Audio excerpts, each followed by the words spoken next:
आज हम चर्चा करते हैं सरफेस एरिया एंड वॉल्यूम के टॉपिक पर। Surface area volume class 10th का टॉपिक है और पूरी वीडियो को लास्ट तक करिएगा, स्किप करके मत छोड़िएगा। क्वेश्चन अच्छे अच्छे मिलेंगे और इस पर चर्चा करते हैं। जैसे क्लास 10th में फर्स्ट क्वेश्चन है 2 cube each of volume 64 centimetre cube are joined end to end, find the surface area of resulting. यानी कह रहा है कि 2 क्यूब, जब 2 cube end to end joined हो जाते हैं, तो जैसे देखिए ये बनाया कि ये 4 सेंटीमीटर 4 सेंटीमीटर, ये आपस में क्या हुए, जुड़ गए। यानी इनकी एल की जो वैल्यू मिल गई वो 4 + 4 मिल गई। कितनी मिल गई? 8 सेंटीमीटर। और ब्रीथ कितना मिला? अभी रुक जाइए, पहले वॉल्यूम ऑफ क्यूब हम फाइंड कर लेते हैं। क्या? वॉल्यूम ऑफ क्यूब फाइंड कर लेते हैं। वॉल्यूम ऑफ क्यूब होता है ए क्यूब। अब ए क्यूब इज इक्वल टू दिया है 64 सेंटीमीटर क्यूब, तो ए की वैल्यू फाइंड कर लेंगे। ए की वॉल्यूम फाइंड करेंगे तो क्या होगा? ये क्यूब रूट निकलेगा 64 सेंटीमीटर का। अब क्यूब रूट 64 का जब क्यूब रूट हम फाइंड करेंगे तो क्यूब रूट 64 का ऐसे निकाल लेंगे 32, 2 से गया 16, 2 से गया 8, 2 से गया 4, 2 से गया 2, 2 से गया 1। और इसमें क्यूब रूट में 3-3 का पेयर बनाते हैं। यानी ए की वैल्यू हमें क्या मिल गई? 4 सेंटीमीटर। ए की वैल्यू हमें क्या मिली? 4 सेंटीमीटर। अब ये 4 सेंटीमीटर क्या हुआ? 2 क्यूब को आपस में जब इंड टू इंड ऐड करेंगे तो क्या हो जाएगा? क्यूबाइड बन जाएगा। अब ये 4 सेंटीमीटर हो गया, तो यल की वैल्यू हमें मिल गई 4 सेंटीमीटर। 4 और ये 4 जुड़ा तो क्या हो गया? 4 + 4 = 8 सेंटीमीटर। बी की वैल्यू मिल गई 4 सेंटीमीटर और एच की वैल्यू हमें मिल गई 4 सेंटीमीटर। देखिए कभी कभी होता है कि अगर हम एक क्यूब पर दूसरा क्यूब ऐड करते हैं तो यल न बढ़कर एच भी की वैल्यू 8 सेंटीमीटर हो सकती है। किसी किसी क्वेश्चन में एच की वैल्यू 8 सेंटीमीटर रखते हैं, तो वहां आपको घबराने की जरूरत नहीं है। उसका भी जो वैल्यू होगा, जो सॉल्यूशन होगा, वो राइट होगा। अब हमें निकालना क्या है? एल की वैल्यू 8, बी की वैल्यू 4 और एच की वैल्यू 4 सेंटीमीटर। क्यूब और क्यूब मिलकर क्या बना दिए? क्यूबाइड। क्या बना दिए? क्यूबाइड। अब हमें निकालना है सरफेस एरिया ऑफ क्यूबाइड। क्या निकालना है? Surface area of cuboid. Surface area of cuboid होता क्या है? 2 ब्रैकेट में LB + BH + HL। देखिए यहां पर LB का मतलब लेंथ इंटू ब्रेथ, BH का मतलब ब्रेथ इंटू हाइट और HL का मतलब हाइट इंटू लेंथ। यहां पे वैल्यू फाइंड करेंगे तो क्या हो जाएगा? L की वैल्यू हमें मिली है 8 × 4 प्लस B की वैल्यू क्या है? 4 × H की वैल्यू क्या है? 4 और प्लस 4 × 8, यानी क्या हो जाएगा? 8 × 4 32 प्लस 4 × 4 16 प्लस 4 × 8 32। इन सभी को ऐड करके 2 से मल्टीप्लाई कर देंगे। 32 और 32 64 हो गया। 64 में 16 को ऐड किया तो क्या हो गया? 80 × 2 मल्टीप्लाई किया तो आ गया 160 सेंटीमीटर स्क्वायर। जब भी सरफेस एरिया फाइंड करते हैं तो उसका जो यूनिट है वो सेंटीमीटर स्क्वायर में ही राइट करते हैं।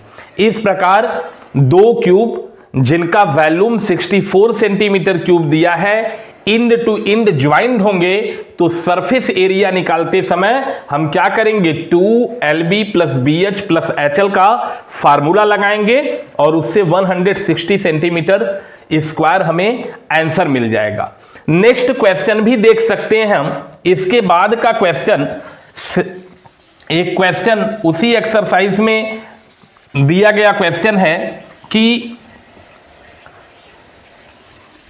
उसी एक्सरसाइज में एक क्वेश्चन दिया गया है और बोर्ड एग्जाम के लिए बहुत ही इंपॉर्टेंट क्वेश्चन है। ये दिया है a medicine of capsule is in the shape of cylinder with 2 hemispherical stuck to each of the ends.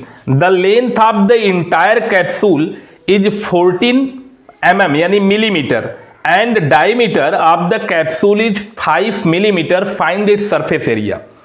आप कभी न कभी जीवन में दवा मेडिसिन का यूज किए होंगे। मेडिसिन में एक कैप्सूल आता है, उस कैप्सूल की जो बनावट होती है वो कुछ इस प्रकार की होती है। जो कैप्सूल की बनावट होती है वो कुछ इस प्रकार होती है। इसके एंड टू एंड में हेमिस्फेयर होता है। तो ये क्वेश्चन कह रहा है एंड टू एंड हेमिस्फेयर। इस टोटल का जो लेंथ दे दिया है वो 14 mm दिया है। कितना दिया है? 14 mm। और डाईमीटर जो दिया है, डाईमीटर यानी हेमिस्फेयर का डाईमीटर, दोनों तरफ जो डाईमीटर दिया है वो 5 mm दिया है। तो रेडियस क्या हो जाएगा? रेडियस हो जाएगा, रेडियस डाईमीटर का हाफ होता है। डाईमीटर का हाफ होता है रेडियस, तो रेडियस हो जाएगा 5/2। यानी ये वाला पार्ट हमको 5/2 मिल गया और ये वाला भी हमें पार्ट क्या मिल गया? 5/2। अब देखिए 5/2 मिल गया तो अब हमें दोनों हेमिस्फेयर यहां और यहां हेमिस्फेयर का हमें क्या मिल गया? रेडियस मिल गया। तो हम लेंथ ऑफ सिलेंड्रिकल पार्ट निकाल लेंगे, यानी हाइट ऑफ सिलेंड्रिकल पार्ट का हाइट फाइंड कर लेंगे। सिलेंड्रिकल पार्ट का हाइट फाइंड करेंगे तो क्या हो जाएगा? ये टोटल यानी हेमिस्फेयर और सिलेंडर का मिलाकर दिया है 14 मिलीमीटर। तो क्या करेंगे? इस 14 में से इस 5/2 इस हेमिस्फेयर प्लस इस हेमिस्फेयर यहां और यहां का क्या कर देंगे? माइनस, यानी हो जाएगा 14 - 5 इज इक्वल टू 9 mm। क्या हो जाएगा? 9 mm। यानी ये वाला पार्ट हमको क्या मिल जाएगा? 9 mm। हाइट ऑफ सिलेंडर मिल गया 9 mm। अब इसका पूछ रहा है टीएसए फाइंड करने के लिए। क्या? टीएसए, पूरे कैप्सूल का टोटल सरफेस एरिया फाइंड करने के लिए पूछ रहा है। तो सबसे पहले हम क्या करेंगे? CSA of cylinder. देखिए ये वाला जो पार्ट है, इतना बीच में जो पार्ट है ये सिलेंड्रिकल पार्ट है। तो हम सबसे पहले क्या फाइंड कर लेंगे?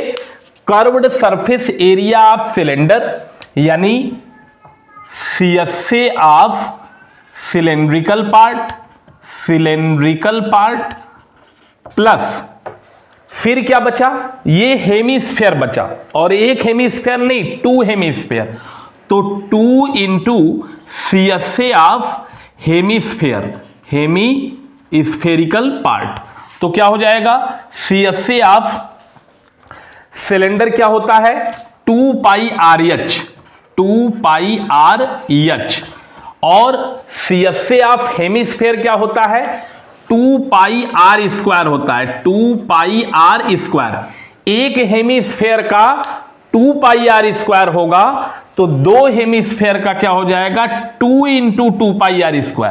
यानी इसको ऐसे भी राइट कर सकते हैं 2πRh 2 × 2 = 4 πr²। यानी 2πRh प्लस 4πr² यदि हम फाइंड कर लें तो इस कैप्सूल का टोटल सरफेस एरिया निकल जाएगा। देखिए इसमें कॉमन क्या है? 2πr, इसमें भी कॉमन है 2πr, इसमें भी, तो 2πr ले लिया। अब यहां क्या बचा? h, और यहां क्या बचा? r, और 2 × 2 = 4 2r। अब 2 पाई की वैल्यू क्या होती है? 22/7, और r की वैल्यू ऑलरेडी हमको मालूम है क्या? 5/2। h की वैल्यू हमें पता है, सिलेंडर की h क्या है? 9 प्लस 2 × r की वैल्यू पता है 5/2। अब क्या हो जाएगा? 5/2 पता है, 2 से कैंसिल हो गया। यहां पर भी 2 से कैंसिल हो गया। यानी यहां मिल गया 14 और ब्रैकेट्स के बाहर क्या मिला 22 5 जा 110 110 अपान 7 इससे मल्टीप्लाई कर देंगे 110 अपान 7 इंटू 14 7 2 जा होता है 14 और 2 में 110 से मल्टीप्लाई करेंगे तो 220 मिलीमीटर स्क्वायर। इस पूरे कैप्सूल का जो टोटल सरफेस एरिया होगा वो 220 मिलीमीटर स्क्वायर होगा। सरफेस एरिया वॉल्यूम के और भी अच्छे अच्छे क्वेश्चन हैं जो बोर्ड एग्जाम के लिए भी बहुत इंपॉर्टेंट है। नेक्स्ट वीडियो में उस पर चर्चा करेंगे।